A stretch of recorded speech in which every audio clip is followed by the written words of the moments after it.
बिस्मिल्लाहिर्रहमानिर्रहीम। दोस्तों, मैं गुलजान बलोच, आप देख रहे हैं मेरा यूट्यूब चैनल। दोस्तों, आज के इस वीडियो में बात करेंगे, अगर आपके पास ज़्यादा वोल्टेज हो तो आप वीएफडी को किस तरह सेट करेंगे, या आपके पास कम वोल्टेज हो तो आप वीएफडी की सेटिंग किस तरह कर सकेंगे। वोल्टेज की एक लिमिट होती है, या तो आपके पास बहुत ज़्यादा वोल्ट होंगे या आपके पास कम वोल्ट होंगे तो सेटिंग में गड़बड़ी होगी। अगर नॉर्मल वोल्टेज हैं आपके पास तो सेटिंग में कोई इतना रद्द-बदल नहीं करनी चाहिए। अच्छा, अब आपको कैसे पता चलेगा कि आपके ज़्यादा वोल्टेज हैं या कम वोल्टेज हैं? दोस्तों, प्लेटों से वोल्टेज का ताल्लुक नहीं है। बाज़ दफ़ा बहुत सारे प्लेटें आपके पास हैं लेकिन वोल्टेज आपकी कम है। बाज़ दफ़ा प्लेटें आपके पास कम हैं लेकिन वोल्टेज आपके ज़्यादा है। वो डिपेंड करते हैं आपकी स्ट्रिंग पर कि आपने कितने प्लेटें एक स्ट्रिंग में लगाई हुई हैं। यानी कि सोलर में आप जब कनेक्शन कर रहे हैं तो उसमें स्ट्रिंग में जब आप प्लेटें डाल रहे हैं यानी कि सीरीज़ में, तो एक सीरीज़ में या एक स्ट्रिंग में आप कितने प्लेटें आप डाल रहे हैं। तो ज़्यादा प्लेटें आप एक स्ट्रिंग में लगाएंगे तो आपकी वोल्टेज ज़्यादा होगी। अगर आप एक स्ट्रिंग में या एक सीरीज़ में कम वो प्लेटें डालेंगे तो आपकी जो वोल्टेज है आपके कम होंगे। यानी कि आपके पास मिसाल के तौर पर 30 प्लेटें हैं तो उसमें आपने अगर 10-10 की 3 सीरीज़ बनाई हुई हैं तो उसमें आपके वोल्टेज कम होंगे। अगर आपने 15-15 की 2 सीरीज़ बनाई हुई हैं तो उसमें आपके पास वोल्टेज ज़्यादा होंगे। अब अगर आपने 10-10 की 3 सीरीज़ बनाई हुई हैं कम वोल्टेज पर, तो आप किस तरह सेटिंग करेंगे? अगर आपने 15-15 की 2 सीरीज़ कर दी हैं तो आप किस तरह सेटिंग करेंगे? तो इस हवाले से बात करेंगे, इसी टॉपिक पर हमारा वीडियो है। तो उससे पहले आपसे छोटी-सी दरख्वास्त होगी, अगर चैनल पर नए हैं तो बराए मेहरबानी हमारे सपोर्ट के लिए चैनल को ज़रूर सब्सक्राइब कर दीजिएगा। अगर वीडियो को अभी तक आपने लाइक नहीं किया तो लाइक का बटन ज़रूर दबा दीजिएगा, क्योंकि लाइक से हमारी हौसला बढ़ती है और वीडियो की रीच भी बढ़ती है। लाइक करना लाज़मी है। तो बढ़ते हैं वीडियो की तरफ। सबसे पहले बात करते हैं, अगर आपके पास वोल्टेज कम है और आपकी सेटिंग जो है ना ज़्यादा वोल्टेज पर लगी हुई है तो आपका ट्यूबवेल का प्रेशर नहीं बढ़ेगा। तो आपने कम वोल्टेज पर किस तरह सेटिंग करनी है? यहाँ पर देखें, प्रोग्राम पीआरजी बटन है। यहाँ पर से आपने अपने वोल्टेज चेक करना है।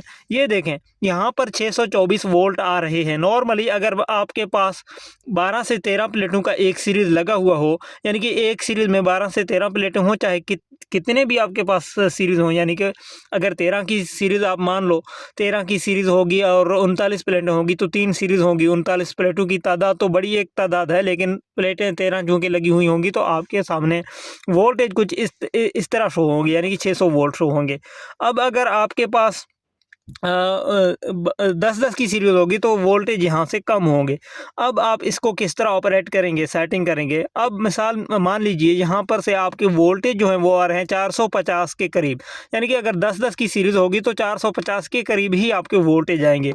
यहाँ पर फिर आप जितनी भी बैरूनी सेटिंग्स जो है ना, जो इंपॉर्टेंट सेटिंग्स होते हैं उनमें से, अगर जब तक आप मास्टर सेटिंग में नहीं जाएंगे तब तक आपका ट्यूबवेल का प्रेशर जो है ना मज़ा नहीं करेगा। मास्टर सेटिंग कौन सी होती है और उसमें आप किस तरह जा पाएंगे, उसके हवाले से बात करते हैं। सबसे पहले आपने बैरूनी सेटिंग, मास्टर सेटिंग के अलावा जो सेटिंग्स होते हैं वो ठीक करने हैं। यहाँ पर देखें, प्रोग्राम बटन दबाएं, पीबी में जाएं।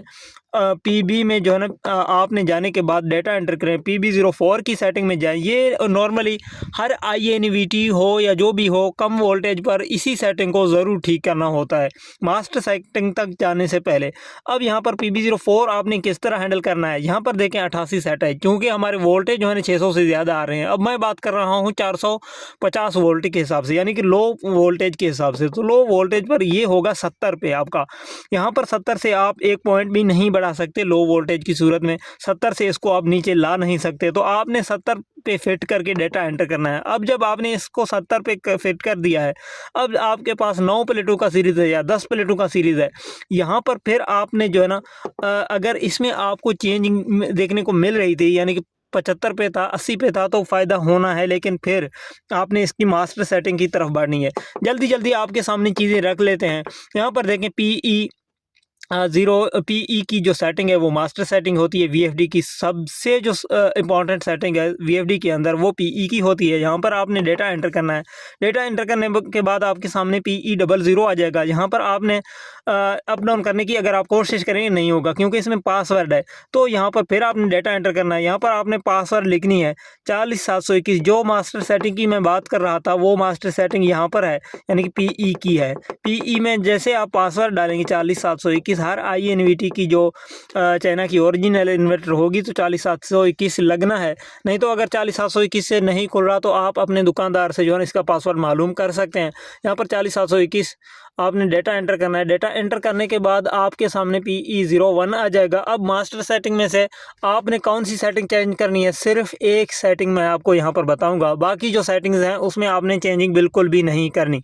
यहाँ पर सिर्फ एक ही सेटिंग है, वो PE10 की सेटिंग है, जो कि इंपॉर्टेंट है। ये किस हवाले से इंपॉर्टेंट है, यहाँ पर एक चीज़ नोट कर लें। यहाँ पर PE10 की सेटिंग को चेंज करने से पहले मैं आपको एक चीज़ दिखाता हूँ। यहाँ पर आपने वोल्टेज को चेक करना है। यहाँ पर देखें 622 वोल्ट आपके सामने शो हो रहे हैं। अब मैं PE10 की सेटिंग में चेंजिंग करता हूँ तो जादू आप खुद देखेंगे। यहाँ पर 20% मैं इसको बढ़ा देता हूँ।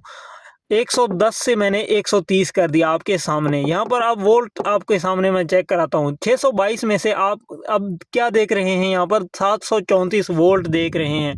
अब जो कम वोल्टेज थे आपके पास, तो PE10 की ही सेटिंग आप बढ़ा के अपना वोल्ट जो है ना अप करके, यानी कि ज़्यादा करके मसनूई तरीके से, मैनुअल तरीके से, अपने हाथ से, तो आप अपने सेटिंग को एडजस्ट कर सकते हैं। अदरवाइज़ आप नहीं कर सकते। यहाँ पर मैंने जो किया है आपके सामने है। यहाँ पर वोल्ट जो है ना 622 से बढ़ के 734 तक आ गए हैं। ये जी होती है VFD की सेटिंग। तो अब मैं इसको नॉर्मलाइज करता हूँ ताकि मुझे भूल ना जाए, क्योंकि मेरे वोल्ट चूँकि पूरे हैं 600 से पहले ज़्यादा हैं। ये लिमिट जो होती है 450 के राउंड अबाउट जब वोल्टेज होंगे तब आप करेंगे। तो इसको मैं दोबारा नॉर्मल रखता हूँ। PE10 की सेटिंग 110.5 पे रखता हूँ ताकि वोल्टेज मेरे पहले जैसे जो 622-21 आ रहे थे तो वही आ गए। अब ये जो कम वोल्टेज पर सेटिंग थी वो कंप्लीट हो गई। दो चीज़ें मैंने आपके सामने रखा है, एक बैरूनी सेटिंग, दूसरी मास्टर सेटिंग में। तो बैरूनी सेटिंग ने आपने नोट की होगी PB में थी और PB04 में, और बैरूनी जो मास्टर सेटिंग थी वो भी आपने नोट की है, वो PE10 में थी। अब जब आपके पास हाई वोल्टेज है, यानी कि वोल्ट बहुत ज़्यादा हैं आपके पास, स्ट्रिंग में बहुत ज़्यादा प्लेटें लगी हुई हैं, या तो 15 लगी हुई हैं, 16 लगी हुई हैं, 17 लगी हुई हैं, 18 भी मजबूरी तौर पर चल सकते हैं, लेकिन इन्वर्टर के लिए शदीद खतरा लाक होगा जब आप एक स्ट्रिंग में 18 प्लेटें डालेंगे 580 वाट की या 500 प्लस वाट की। तो यहाँ पर एहतियात की ज़रूरत होगी, क्योंकि इन्वर्टर हसास चीज़ है। जब इसके ऊपर वोल्टेज की दबाव बढ़ जाता है, 800 से ज़्यादा होते हैं आपके वोल्ट, तो आपके इन्वर्टर को जलने का खतरा होगा। बेशक आप PE10 में जाकर कम भी करेंगे तो फिर अगर PE10 में आप वोल्टेज कम करते हैं तो ख़तरा मज़ीद बढ़ जाएगा। अच्छा, यहाँ पर करना ये है कि कोशिश करके 16 से ज़्यादा प्लेटें आपने लगाई नहीं है। अब जब आपके पास यहाँ पर वोल्ट ज़्यादा आ रहे हैं, यहाँ पर आपको दिख रहा है 700 से प्लस वोल्ट, यानी कि 760, 780, 750 या 800 के करीब, तो आपने क्या करना है दोस्तों? तो दोस्तों मैं आपको समझाता हूँ। यहाँ पर सबसे पहले आपने जो बैरूनी सेटिंग होती है उसी की तरह, जिस तरह पहले कम वोल्टेज पर मैंने आपको समझाया है, बैरूनी जो सेटिंग होती है इसमें PB की सेटिंग, फिर से PB04 की जो सेटिंग है, अब की बार यहाँ पर दो सेटिंग होंगे PB04 के अंदर, इंपॉर्टेंट दो सेटिंग होंगे। एक तो PB04 की सेटिंग आपने 110 पर करना है, यहाँ पर आपने डेटा एंटर करना है। दूसरी आपने PB07 की सेटिंग को 150 पे करना है लाजमी। क्योंकि आपका अगर 700 प्लस वोल्ट आएंगे, यहाँ पर 130 नॉर्मली हर इन्वर्टर पर सेट होता है। अगर 130 है तो इसका मतलब ये है कि आपका फ्रीक्वेंसी जो है वो डाउन नहीं होगी, यानी कि आप जब बंद करेंगे तो मुकम्मल तौर पर आपका मोटर बंद नहीं होगा। तो ये 150 आपने लाजमी रखना है। ये दो सेटिंग करने के बाद अब चलते हैं। अब ये होगा कि आपका सेटिंग क्लियर हो जाएगा और ठीक हो जाएगा, आपको लगेगा कि अब ठीक है। अगर हाई वोल्टेज की वजह से यहाँ पर फ्रीक्वेंसी में अप डाउन, यानी कि वेरिएशन ज़्यादा है, 4-5 फ्रीक्वेंसी का अप डाउन, और पानी भी आगे पीछे हो रहा है, या फिर OU3 जैसी कोई फॉल्ट आ रहा है, तो आपने मास्टर सेटिंग में जाना है। मास्टर सेटिंग यहाँ पर फिर से मैं आपको आपके सामने रख लूँ, यानी कि PE कहलाती है। यहाँ पर आप PE में एंटर करें, फिर से उसी तरह आपने कोड डालनी है। ये अब ज़्यादा वोल्टेज की सेटिंग हो रही है। पहले स्टेप में आपने नोट किया है PB04 और PB07 की सेटिंग भी। अब मास्टर सेटिंग की भी सेटिंग नोट करें। अब आपने कौन सी सेटिंग देखना है? अगर आपके पास हाई वोल्टेज आ रहे हैं तो आपने PE10 की सेटिंग को चेक करना है। अगर इस तरह आपकी भी PE10 की सेटिंग 110 है या 100 से बढ़ाया हुआ है तो आप इसको 100 पर करेंगे। अगर पहले से 100 पर है तो आप 95 पे करेंगे। ये चीज़ें नोट कर लीजिए। यहाँ पर 95 पे करके यहाँ पर आप डेटा एंटर करेंगे। उससे होगा ये कि आपकी जो वोल्टेज ज़्यादा थे कुछ हद तक उसमें जो है ना कमी हो जाएगी। 50-60 वोल्ट आपके कम हो जाएंगे, ताकि आपका OU3 का मसला भी हल हो जाए और आपकी पानी का वेरिएशन भी ख़त्म हो जाए और आपकी इन्वर्टर भी कुछ जो है ना रेस्ट हो जाए। अच्छा, यहाँ पर अगर नॉर्मल है यानी कि 95 पर रखने के बावजूद भी यहाँ पर आपकी OU3 जैसी कोई फॉल्ट आ रहा है या पानी में वेरिएशन आ रहा है, तो सेकंड स्टेप में आपने PE07 की सेटिंग जो है ना ये बाद में बढ़ाना है। लेकिन उससे पहले थोड़ा यहाँ पर PE04 की सेटिंग को आपने, अगर आपकी पानी में वेरिएशन है, अगर आपकी ट्यूबवेल का जो स्टॉपिंग का मसला आ रहा है यानी कि बंद कर रहे हैं मुकम्मल बंद नहीं हो रहा, तो यहाँ पर 40 वोल्ट बढ़ा के रखें। यहाँ पर 380 की बजाय 420 यहाँ पर सेट करेंगे आप। ये आपकी मोटर वोल्टेज हैं जो कि 440 तक सपोर्ट करता है हर मोटर। तो यहाँ पर ये 440 या 420 तक आप बढ़ा सकते हैं। इसको आपने डेटा एंटर करना है। उसके बाद आपने PE07 की जो सेटिंग है उसको 850 या 900 पे सेट करना है, ताकि आपका OU3 का मसला ना हो। तो इस तरह जब आप दोनों सूरतों में सेटिंग करेंगे यानी कि कम वोल्टेज पर ज़्यादा वोल्टेज पर, तो आप इन्वर्टर मास्टर कहलाएंगे और आप इन्वर्टर को प्रॉपर सेटिंग कर पाएंगे। अब इस शॉर्ट वीडियो के अंदर जो है ना तमाम तर चीज़ों को कंट्रोल करना या कवर करना, बयान करना मुमकिन नहीं है। तो आज के वीडियो में इतना ही। मैं समझता हूँ कि आपके लिए ये वीडियो इन्फॉर्मेटिव रही होगी। जिन दोस्तों को ये वीडियो पसंद आई वो वीडियो को लाइक करें, कमेंट में अपनी राय का इजहार करें और कमेंट में ओके लिखें। मैं समझ जाऊँगा कि वीडियो आपने लास्ट तक देखी है, आपका शुक्रिया होगा। तमाम दोस्तों का शुक्रिया जो हमें सपोर्ट करते हैं, हमें जो है ना सोशल मीडिया पर लाइक, कमेंट्स और सब्सक्राइब की हुई हैं, उन दोस्तों का भरपूर शुक्रिया और तमाम दोस्तों का शुक्रिया।